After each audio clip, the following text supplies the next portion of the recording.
When I first met her, I couldn't believe the tenacity and her resolve to create a better world for herself and her son, even when in such a tough situation. April Scales joins us to share with us her story of her past and to tell us how Step Up Durham is helping her to create infinite possibilities for her future. April, please join us. Thank you.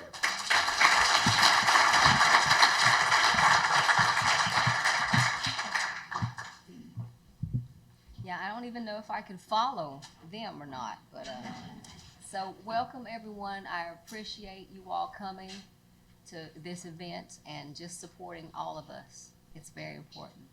So I am here to share the story of how I came to be the woman that stands before you.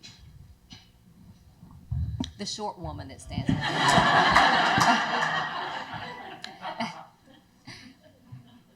I was born to teenage parents who eventually led a life of crime.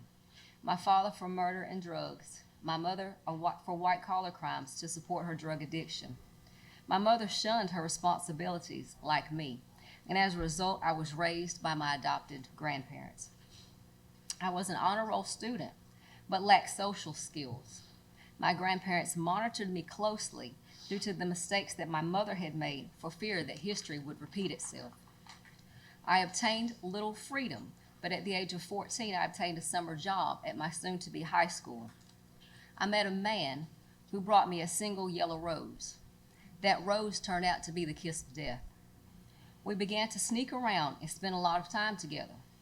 This man was 29 years old. I became pregnant. Very few knew, but it was suspected by my grandparents. I loved my grandparents wholeheartedly, but I also loved this man who showered me with gifts and attention. My biological father had gone to prison when I was in the 3rd grade, so I never connected with children that were my age.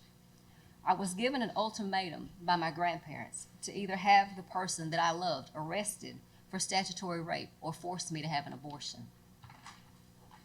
I wanted the house and the picket fence with the family like the Lifetime movies portray. How could my grandparents not love this person the way that I did? My boyfriend devised a plan that was supposed to scare my grandparents and bring us all closer together. Things went horribly awry, and it resulted in their deaths. It also resulted in 2 consecutive life sentences for me. I gave birth under armed guard and had to hand over the one thing that I had strived for. I wanted desperately to be the mother that I never had. I parented the best that I could behind bars. To say that it was challenging would be an understatement. I had my share of mayhem, but I also took advantage of the educational and trade opportunities that were presented before me. They were few and far between in there, believe me. I needed to channel my aggressions toward freedom, so I connected with anyone that could offer relief of this incarceration. Governor Cooper put a committee, the Juvenile Sentencing Review Board, in place about a year and a half ago that began to review juvenile cases, those of us that were sentenced under the age of 18. I was released March 24th of last year as a result of that.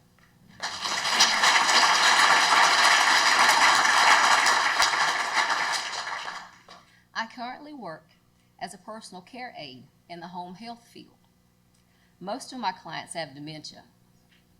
People often give me that, look, when I tell them what I do for employment.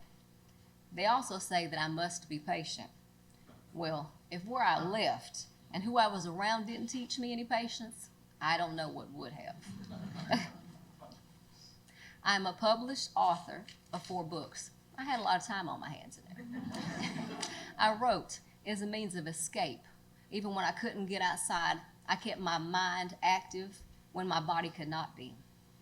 I also have began an advocacy business. It's called Fenced In Fighting for Freedom Advocacy. What I want to do, because it's in the beginning stages, is provide resources for those who are incarcerated and resources to those once they are released, because they need resources inside as well. They need advocates like us. One of the best decisions that I have made since my release was to be a part of Step Up. Shocker, no brainer, right?